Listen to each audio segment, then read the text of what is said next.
Imaginez un remède naturel accessible à tous, capable de prévenir de nombreuses maladies, réguler votre tension et même d'apaiser votre esprit. Et si cet héros de la cuisine était aussi votre meilleur remède santé? Voyons ensemble comment l'ail peut transformer votre bien-être depuis des siècles grâce à ses pouvoirs presque magiques. Restez jusqu'à la fin de cette vidéo et abonnez-vous à cette chaîne pour continuer à suivre cette série de vidéos sur l'ail en cuisine. En raison de ses propriétés antibactériennes naturelles, l'ail possède de nombreuses indications thérapeutiques. Il prévient l'apparition du rhume. C'est pourquoi il est possible de traiter un rhume dès ses premiers symptômes en utilisant par exemple la tisane d'ail et citron ou la soupe d'ail. L'ail est également utile en cas de bronchite, grâce à ses propriétés antibactériennes et mucolytiques qui facilitent l'élimination des sécrétions bronchiales. En présence de vitamine C, l'alliine, qui est un acide aminé contenu dans l'ail, l'alliine est transformée en une molécule chimiquement similaire à un principe actif mucolytique présent dans de nombreux produits pharmaceutiques. L'ail est efficace aussi pour d'autres maladies pulmonaires, telles que la tuberculose et le pneumothorax spontané. De plus, l'ail contribue à réguler la flore bactérienne intestinale.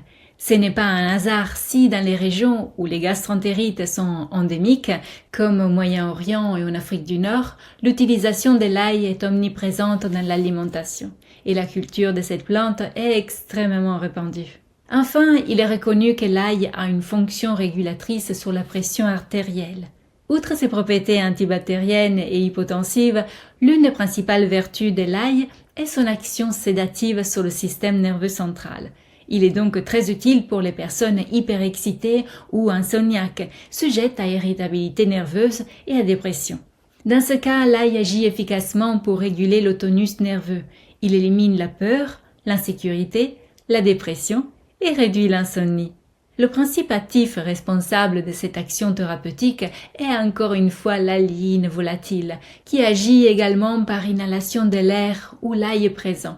En effet, chez les populations rurales d'autrefois, il était courant d'accrocher des tresses faites avec des plantes entières d'ail au mur, à la fois pour le conserver pendant l'hiver et en raison de l'observation empirique selon laquelle sa présence améliorait le moral. Comme je vous ai expliqué dans la vidéo précédente à propos de l'ail, depuis l'Antiquité, l'ail était utilisé à des fins thérapeutiques, en l'intégrant dans de nombreuses recettes alimentaires, dans la préparation de véritables remèdes, ou même dans des rituels de guérison. L'ail a toujours été au cœur de la médecine d'autrefois et la médecine vernaculaire. On trouve de nombreuses recettes à base d'ail, dans lesquelles l'ail revêt une place importante, et sans qu'elle nous procure une mauvaise haleine d'ail. Il y a des astuces simples pour éviter cela. Si vous souhaitez tout connaître pour utiliser l'ail pour soutenir votre santé et votre bien-être, tout en vous faisant plaisir à table, je vous propose de suivre le lien juste en dessous de cette vidéo. Il vous guidera vers une formation incroyable, entièrement personnalisable pour adapter votre alimentation selon votre âge, les moments de la journée et votre style de vie. Je vous attends de l'autre côté et d'ici là, souvenez-vous qu'il est toujours le bon moment pour prendre soin de soi et de son assiette.